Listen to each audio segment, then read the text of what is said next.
Senator Bakk, thanks for your time today. Thank you. You've experienced 2 government shutdowns in the last 6 years. What's it like for legislators in these kinds of times, knowing that government services are stopping and employees are being laid off? Well, this shutdown is much more severe than the one of 2005. In 2005, the majority of the budget had actually passed the legislature. I was the author that year of the environment bill, so on the 30th of June, we actually passed that bill, so all the state parks remained open. All the DNR functions, like being able to purchase a fishing license or a boat registration, or all those kind of things all function, things that the public directly sees.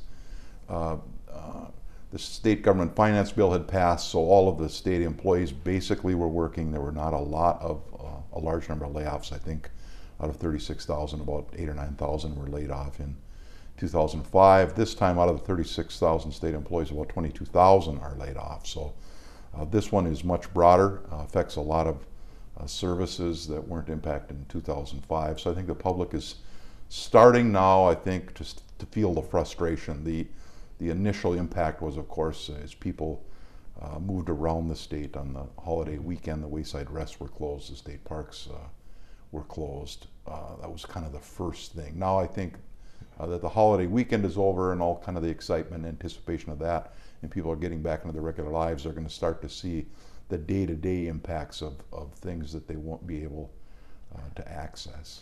So what are you hearing from constituents at this point? Well, over the weekend I networked with probably a couple hundred people back in my district at different functions, and I think to a person they were pretty supportive. Now, northeastern Minnesota's probably not representative of much of the state. I've always kind of characterized the Arrowhead region of the state as a region of the state where people still believe in government, and they still believe that government has a role in solving problems in communities, and that's probably where most of the state or most of the country was 30, 40 years ago, and in the Arrowhead it still is kind of that way. People still believe government has a role, so I think people have been generally supportive that the things that government pays for contribute to our quality of life here in Minnesota, and preserving things like personal care attendance for people that are, trying to live at home and not be in a nursing home. Providing an opportunity for the University of Minnesota and the Mayo Clinic to do stem cell research to find cures for diseases are important, and those are really government functions. So I would argue that people were generally supportive of, dig in there and protect things that contribute to Minnesota's quality of life. In the negotiations that have led up to this point, are there any positive signs that an agreement can be reached quickly? Well, I think that will depend on the Republican leadership in the legislature's willingness to compromise. The last day before the shutdown, they seemed willing to do and actually proposed some new revenue in the form of borrowing from our K-12 schools, and then borrowing from future revenue streams in the form of selling a bond and capturing future revenue for the next 20 years to pay for it. There was a willingness the last night of the session to be able to do that, to get some new revenue to mitigate some of the impacts of the cuts. But I did notice their position seems to have hardened now. Today's paper, they indicated that any kind of borrowing or shifting to schools was off the table. So it almost seems like they've drifted into a harder position. They're going to have to be willing to come back. And I met with the governor this morning, and we talked about I think people have to be willing to compromise. The governor's indicated to me that he's going to offer several different proposals to the Republicans on how we can close this $1.4 billion gap that we have with them. And I think his willingness to offer different options, I think, to the Republicans to consider, I think is helpful. I'm hoping that they either can take one of them or counter back with a proposal back to him. I think that's going to be the challenge right now, is keeping everybody at the table, making proposals and counter proposals back and forth, and seeing if we can find some kind of a hybrid proposal of something that the Republicans want, something that the governor wants, where both sides maybe walk away from the deal grumbling under their breath, but they aren't angry. Senator, one of the points of contention in this negotiation is the governor's desire to pass the elements of this budget in one package.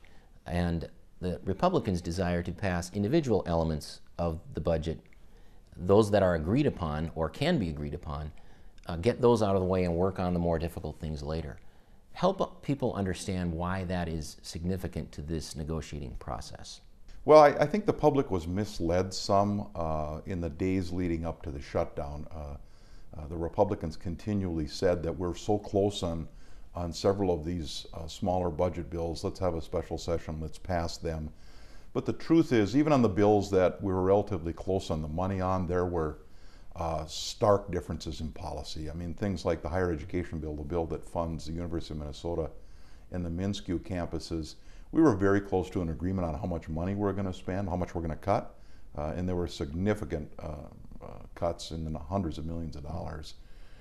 But there were policy differences. The Republicans in the final day were still hanging on to, in the higher ed bill, provision that they wanted to make it a crime to do for the Mayo Clinic or the U of M to do stem cell research. So even in the bills that we were relatively close on money, there were policy differences that the governor was just never going to agree to. So do you think, lacking those policy differences of however they might get resolved, is there a chance that that might be an opening in any kind of negotiation to go back to solving some of those individually? Or? Well, I think what would be helpful is if today or tomorrow we could get to a point where sessions always get to, and I was part of the negotiations with Governor Plenty when we had a Democratic legislature for several years, and the way sessions really kind of close up is the governor ultimately says, I'm not willing to do that,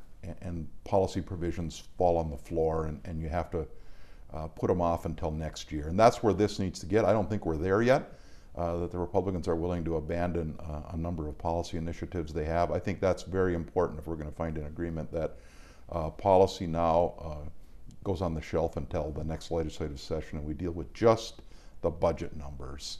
I think that's kind of the first agreement we're going to have to reach here this week. Well, I don't think it hurts anything. Certainly putting more heads together, more ideas, could be that they will come up with something that nobody has thought about. But I think for their recommendations to be taken seriously, both sides need to buy in that their process could be constructive. The governor's publicly said he encourages their participation in the process. Unfortunately, the Republican leaders have said that it's not their job to meddle in the state budget.